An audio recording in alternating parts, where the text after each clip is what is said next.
El día de ayer, en las primeras horas del día de ayer, se conoció la noticia de la muerte del doctor Carlos Feit, que hace casi un año hacía que no estaba más como que había renunciado a ser ministro de la Corte Suprema de Justicia de la Nación. Está con nosotros Andrés Abramovich, secretario del Colegio de Abogados. Bienvenido, Andrés. Gracias, muy amable. Gracias por la invitación. Bueno, ustedes tenían una relación muy directa con Carlos Feit. Sí, efectivamente. Nuestra relación data del año 2012 aproximadamente, donde le habíamos solicitado a la totalidad de los ministros de la Corte que redacten un artículo para una revista de publicación gratuita que tenemos desde el Foro de Práctica Profesional, y a partir de eso, bueno, a partir del envío de las cartas hacia Buenos Aires a cada uno de los funcionarios del Alto Tribunal de Justicia, obviamente que no teníamos muchas expectativas de obtener recepción alguna. No obstante, y nos invadió la sorpresa cuando nos respondió justamente a través de una misiva el doctor Carlos Santiago Feit, donándonos un libro titulado La abogacía argentina y la colegiación legal, en donde nos autorizaba a extraer parte de esa obra para que nosotros la editemos en nuestra edición aniversario. A partir de allí, bueno, comenzamos con un muy afectuoso intercambio de cartas, y bueno, un febrero del 2012, el propio doctor Carlos Santiago Feit llamó él personalmente a mi estudio jurídico. Imagínate vos la sorpresa, claro. Y uno se queda anonadado ante una figura, ante recibir el llamado Andrés, de una figura. Llama el doctor Feit. Por supuesto, uno no lo podía creer verdaderamente, uno pensaba que era una broma. A partir de eso, bueno, nosotros gestamos una revista en su homenaje en el año 2012, donde escribieron diversos juristas destacados de la Nación y también, bueno, ministros de la Corte Suprema de Justicia. Bueno, y este hecho se materializó en el año 2012. También nos ha recibido en la Corte Suprema, en los despachos de la Corte Suprema y también en su casa. Pero más allá de esta cuestión formal, más allá de que nos ha abierto la puerta de las oficinas de la Corte Suprema, nosotros lo tomamos como un dato anecdótico. Principalmente nos abrió la puerta de su corazón y ahí nos permitió vislumbrar la figura y la esencia de quién era el ex ministro decano, que realmente se trataba de una persona bondadosa, una persona decente, una persona honesta, una persona con un sentido de vocación de servicio notable y a su vez con un vivir sumamente austero. ¿Fue Carlos Feit, Andrés, el hombre que resistió el embate del kirchnerismo en el último tiempo? Perdóname, no te escuché. Si fue Carlos Feit uno de los hombres que resistió un embate del kirchnerismo. Sí, por supuesto. El doctor Carlos Feit ha sido un baluarte de alguna manera de la resistencia contra los embates del kirchnerismo y también de otros sectores, y lo resistió con una hidalguía notable a pesar de la edad, ¿no? A pesar de, bueno, obviamente que no resulta sencillo recibir diversas diatribas del Poder Ejecutivo Nacional. No obstante lo cual, el doctor Feit continuó manteniendo su postura, continuó con sus firmes convicciones, representando a la más alta magistratura de la Nación como debe ser un juez independiente, un juez probo y un juez laborioso. Hay una frase del doctor Feit que él encomendaba a los demás ministros, que decía que el trabajo de la Corte no era full time, el trabajo en la Corte era full life. Full life. El doctor Feit trabajaba 12 horas por día en el alto tribunal. El doctor Feit tenía una capacidad intelectual y bueno, obviamente que eso no es necesario decirlo, sino que con solo verlo a través de la lectura de su notoria jurisprudencia, ya con eso queda demostrado lo que era el doctor Carlos Santiago Feit. A su vez, no tenemos que conocer la figura del doctor Carlos Santiago Feit solamente por su paso por la Corte Suprema de Justicia de la Nación, sino también hay que reconocerle una activa militancia en las asociaciones de abogados de la capital federal. Él fue un gran luchador gremial, fue representante del Partido Socialista. De hecho, en el año 1956 fue candidato a gobernador por Salta, por el Partido Socialista, en Salta por el Partido Socialista. Y bueno, y fue un luchador por los derechos humanos. Él presentó en las dictaduras diversas habeas datas para que salgan los presos políticos. Renunció en la dictadura de Onganía a su rol de docente en la Universidad de Buenos Aires, en la Facultad de Derecho. Así que estamos hablando de una figura notable para el país que lamentablemente ayer nos ha dejado, y por lo tanto la democracia ha perdido a uno de sus baluartes principales de la historia del país. ¿Fue presidente de la Corte alguna vez? Fue presidente de la Corte durante 2 periodos, efectivamente.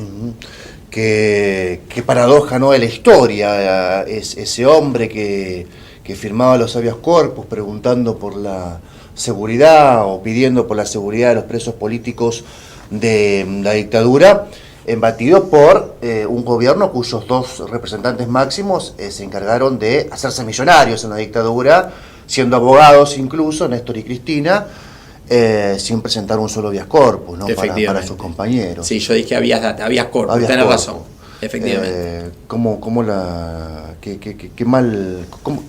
Qué feo que cierra el círculo, ¿no?, de la política con la justicia, porque cuando hay elementos interesantes para pedir su suspensión, obviamente todos acompañamos, más allá de que Fay estaba en una situación biológica, podríamos decir, en que también obviamente sus facultades intelectuales, con el paso del tiempo, no eran las mismas del Fay de los años 80, ¿no?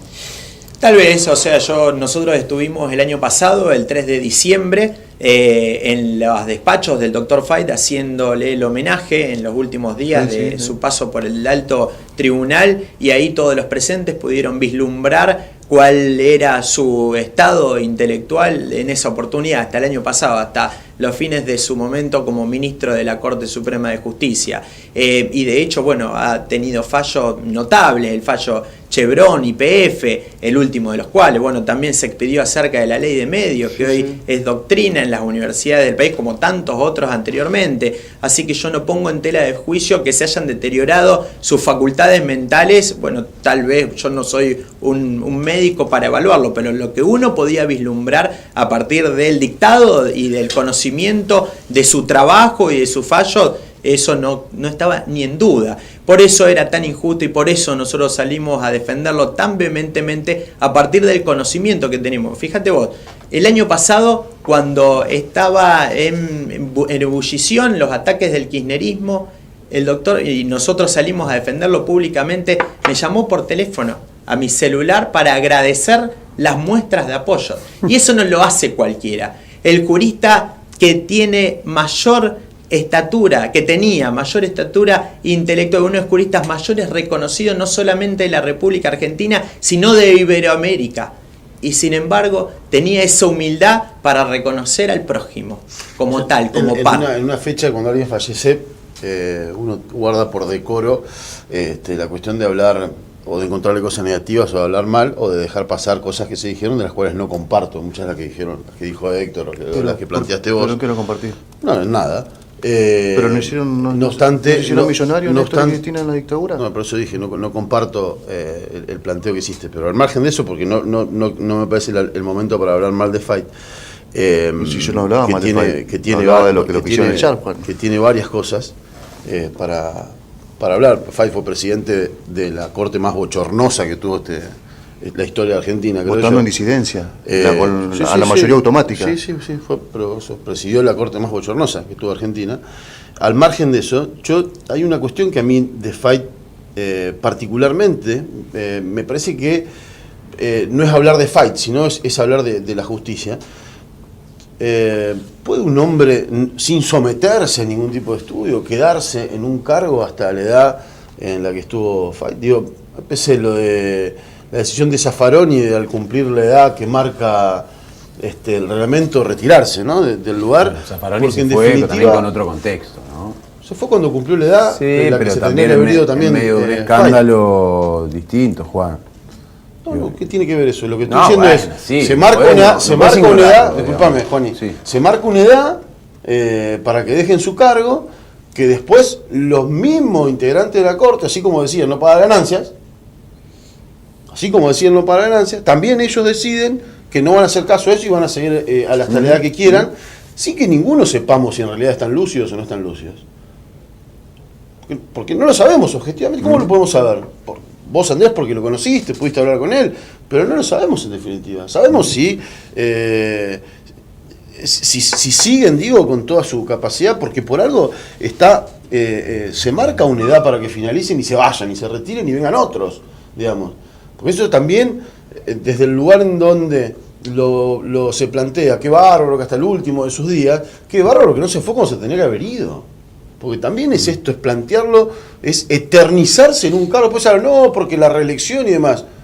Señor, se quedó hasta un poquito más hasta que falleció. Sí, la política se dio cuenta de retarde, ¿no? De eso, porque también se pudo haber dado cuenta cuando asumió el kirchnerismo, decir, no, ya te pasaste la edad, Fay, andate, ¿no? Sí, claro. Claro, totalmente. Yo Sí, ¿cuántas veces se planteó eso? No, nunca. No.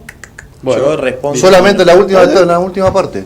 Y todavía no sé en qué está en ese acuerdo, Juan. En base a tu primer planteo, que obviamente que es respetable, como decía Fay, las opiniones son libres, los hechos son sagrados. Vos dijiste que el doctor Fay fue el presidente de una de las peores cortes, que era la corte menemista. Como bien respondió Héctor, él siempre votaba en disidencia, no obstante tener 5 de sus compañeros que obviamente estaban en mayoría y un poder ejecutivo nacional y el pueblo que lo apoyaba. Y a su vez, si así hubieran sido todos los políticos contested, también Néstor Kirchner tendría que haber renunciado cuando Carlos Saúl Menem realizó todas esas políticas que perjudicó al pueblo. Por lo tanto, el doctor renunciado a la gobernación porque él dijo que fue el mejor presidente de la nación, Carlos Menem. Después se rectificó. Así que cada uno, primero que el doctor Fay, y porque vos estás diciendo, ¿qué tendría que haber hecho Fay en ese momento? ¿Tendría que haber renunciado a la Corte Suprema? Planteé eso, digo. Pero por eso yo te pregunto, ¿qué tendría? Si él no estaba vergonzosa. Él no recibió la Corte vergonzosa. Presidió, puede ser, pero siempre en minoría, Juan Manuel. Sí, está bien. Así que eso lo legitima. Si vos decís que él se adhería a los fallos de la mayoría del cuerpo, bueno, ahí es otra historia. No obstante, él mantuvo inalterable sus principios del año 1983. Él no se movió en virtud de cómo calentaba el sol del poder. Él siempre se mantuvo en la misma línea y eso es lo respetable. Más allá que haya presidido un cuerpo que la mayoría no lo acompañaba. De hecho, la mayoría no acompañaba al presidente y qué mejor. Esto es juego democrático. Así que hay que respetar. O sea, si fue presidente en ese periodo. Cuando cumplís la mayoría de edad te tenés que ir. Lo que pasa es que estamos hablando de una personalidad especial. Estamos hablando de un símbolo de la justicia. Ahora, yo te consulto. Vos tenés, Dios quiera que no, un problema de salud y vos decís, una persona de 95 años es la persona que tiene las máximas cualidades que te va a resolver tu problema. Vos decís que no te vas a someter a esa persona de 95 años porque tiene 95 años, porque esta persona cuenta con todos los antecedentes que es el idóneo para resolver el problema. Pero será una decisión mía. Otra decisión distinta es que ese médico diga, yo por decreto, ¿sabes qué? Pero yo porque yo lo decido. ¿Qué es lo que hacía Fay? Fay se quedó hasta cuando quiso, por encima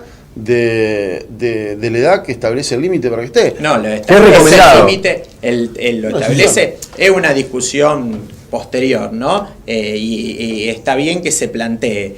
No obstante, él ingresó anteriormente a la Constitución de 1994 y vos decís, no conocíamos cómo estaba Fay.